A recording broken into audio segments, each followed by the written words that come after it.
Hi viewers, welcome to my channel. This is Vijay.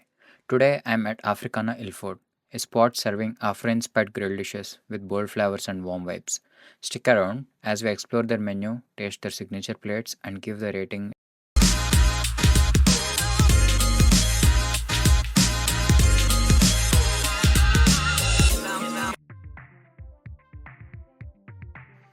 As soon as you walk in, you will see a large line mural across the wall. It adds a bold statement to the restaurant, reminding you of the strength and the spirit of African culture. The lighting here is soft and golden, giving everything a relaxed and a cozy feel. The kind of glow that makes you want to take your time and enjoy every moment here. You also have a tree themed decor, branches and greenery woven into the design, creating this beautiful connection to nature that brings life and warmth to the room. Seating here is comfortable and thoughtfully arranged, whether you are here for a calm dinner or for a friendly catch up. Every corner feels like it's crafted to elevate the dining experience. Just nearby, you'll find their mojito and mocktail section, where drinks are freshly mixed. Overall, Africana Ilford's ambience is a perfect balance of bold personality and laid back comfort, creating a setting that invites you to relax, connect, and enjoy what's to come.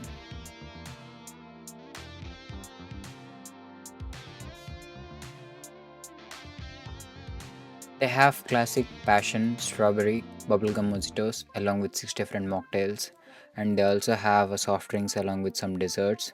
But if you look at the price of the soft drinks, they sit on the higher end of the price range.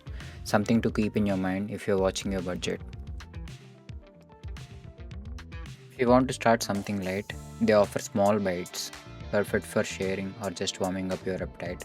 They also have chicken varieties which are grilled starting from around 7.95 pence, and they have burgers and wraps along with some other house specials, and they're starting from around 8.95 pence.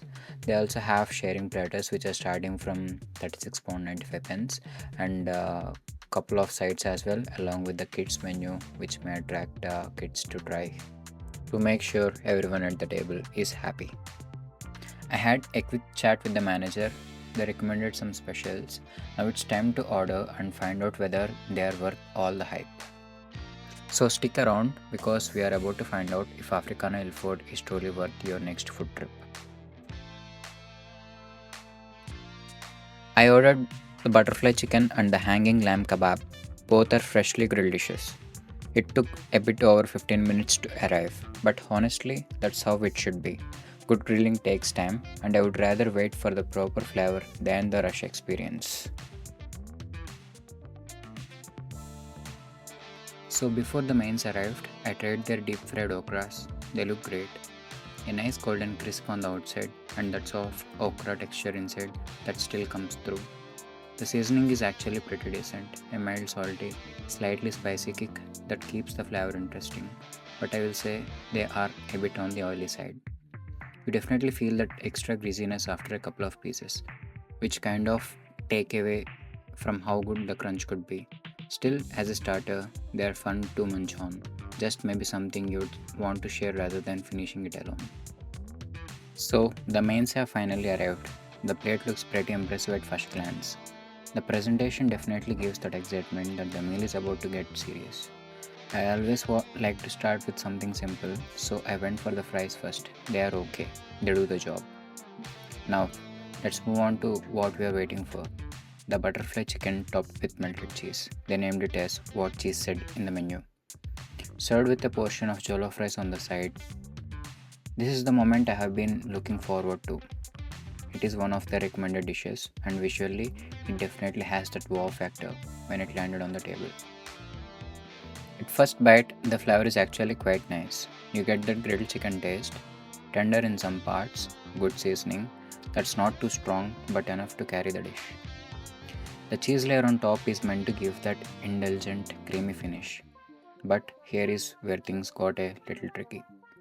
Even though the dish arrived hot, the cheese began to harden really quickly. Just within about 5 minutes of being on table, the cheese lost that melty, stretchy texture you expect from a dish like this. And once it hardened, instead of blending with the chicken, it kind of became its own separate layer. So when I cut into the chicken, the cheese wasn't sticking or melting with each bite. it was just lifting off on its own. That definitely takes away from the whole experience because the point of cheese over chicken is for those textures and flavors to connect. The jollof rice on the side also felt a bit dry. Jollof is usually rich, slightly saucy, full of moisture and depth, but this one tasted like it had been sitting for a bit or just needed more sauce and freshness. So, when you take a bite of rice with the chicken, you are not really getting that blend of flavors. Instead, it leans dry and doesn't elevate the main protein the way you would want it to. I think a little heads up from the staff could actually make a big difference with this dish. Something like make sure to dig in as soon as it arrives so the cheese stays melted. Because honestly, if you start eating right away, you might actually get that perfect cheesy moment before it films up.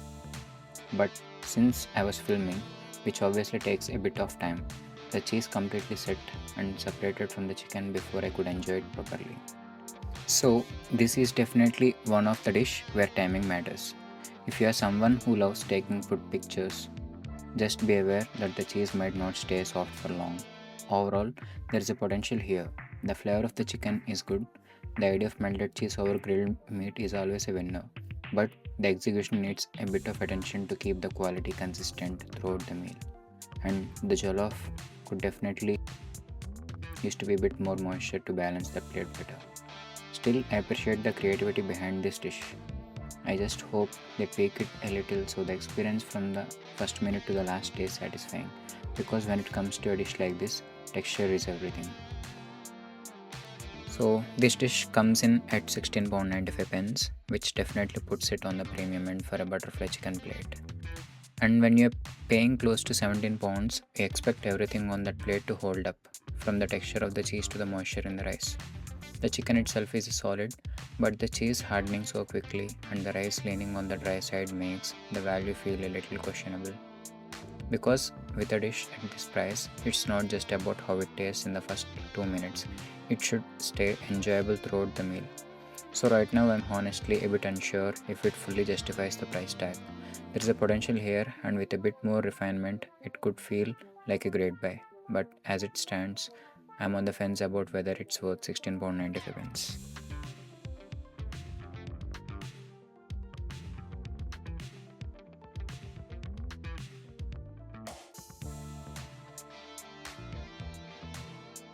Next, I ordered the hanging lamb kebab priced at £17.95. Presentation wise, this definitely grabs attention. You have got the lamb cubes hanging on the skewer over the plate, served with homemade mash and vegetables. Visually, it feels like something that's meant to stand out, like a dish you order when you want a little bit of theatre at the table. Let's talk about the lamb itself. The pieces are big, chunky cubes of meat, and that means two things. First, it holds heat really well, and second, it has that nice smoky aroma as soon as you go in for the first bite. Texture wise, the outer layer has a good char, but once you cut inside, there is a noticeable pinkish color inside. Now, this is where I had to pause for a moment. Because when it comes to lamb, especially in a restaurant setting, that pinkish center can sometimes raise questions about whether it's fully cooked or it's just the style of cooking they're aiming for. So, when I inquired about it, I got a response that if a lamb is cooked any further, it becomes chewy, which is partly true. Lamb can get tough if it's overcooked, but there is a difference between cooking the lamb medium to keep it tender and cooking it to a point where you are uncertain about whether it's done safely and properly. And because the cubes are so thick in this dish, the pinkness inside feels more like uneven cooking rather than a deliberate choice. Flavor wise, when you take a bite together with the mash and the vegetables, it all comes together fairly well. The mash is smooth, creamy, and kind of helps balance out the smoky intensity of the lamb. The vegetables along with the mash helps to break the heaviness of the dish. If you try the lamb on its own without the mash or vegetables, it's not that enjoyable. It feels like a bit dry on the outside, slightly underdone inside, and doesn't have enough seasoning in the center to carry the flavor by itself. So this becomes a dish that depends heavily on mixing everything together in one bite for it to truly taste right. Now let's talk recommendations, because I always believe that there is a potential to improve. More even cooking keep the tenderness, but make sure the center is cooked. So a tip to customers is that always pair the lamb with the mash and vegetables together. Now the big question, is it worth £17.95? Considering the price point, the presentation, the portion size, and the idea behind the dish, you definitely feel like you are paying for the concept and the look of the dish. But when it comes to the actual consistency and confidence of the cooking, I'm a bit unsure. For 17.95, I would expect the lamb to deliver in both taste and texture without needing to depend so much on the mash to fill the experience. There is a potential here. It's close, but a few adjustments can make it a strong recommendation. Now, I would say it's an exciting dish to try once for the experience, but I'm not completely convinced that it's worth 17.95 every time. So, after trying a few of their mains, I have to be completely honest with you. I'm not fully convinced about the food when it comes to the price I'm paying here. The dish looks great and the presentation definitely builds that excitement. But when you're spending around 17 to 18 pounds per plate, you expect both the taste and consistency to really stand strong from the first bite to the last.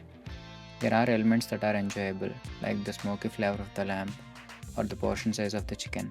But then there are things like the cheese hardening too fast, the rice being dry, and the lamb not feeling evenly cooked. Those things do take away from the overall experience. So, right now, I feel like the value doesn't fully match the price tag. When it comes to hygiene, everything here looks okayish. The tables are clean, cutlery is fine, and the environment feels acceptable. Nothing major to complain about, but nothing that stands out as exceptional either. The toilets are located towards the rear end of the restaurant. They are functional and clean enough for regular use, but again, not something that adds any extra points to the experience.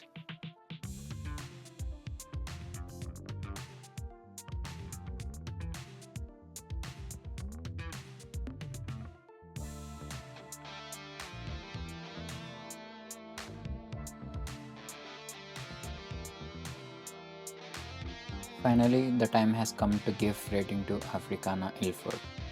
Let's try finding out the restaurant in TripAdvisor. There you go. Let's see some pictures they have in TripAdvisor, opening times, and few more stuff. Now, let's write the review. First, I will start with service speed. I'd like to give 3.5 out of 5, because you can expect some delay when you order grilled food, and as I said, it should be cooked properly, so it is reasonable to take some extra time. When it comes to food, I would like to give 2 out of 5, because I'm not that much compromised with the price tags they have versus the food they deliver to the table. And when it comes to hygiene, I would like to give 3.5 out of 5, because nothing exceptional I found there. It's okay. So overall, it's 3 out of 5. And yeah, let's write the detailed review as well, whatever flaws we found here, so that whoever watching this review can make a use out of it when they visit to Afrikana.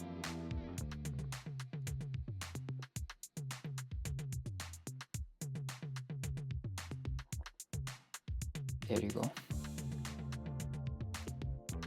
Yeah, I visited with my friends, and yeah, let's give 3 out of 5. Yeah, submit.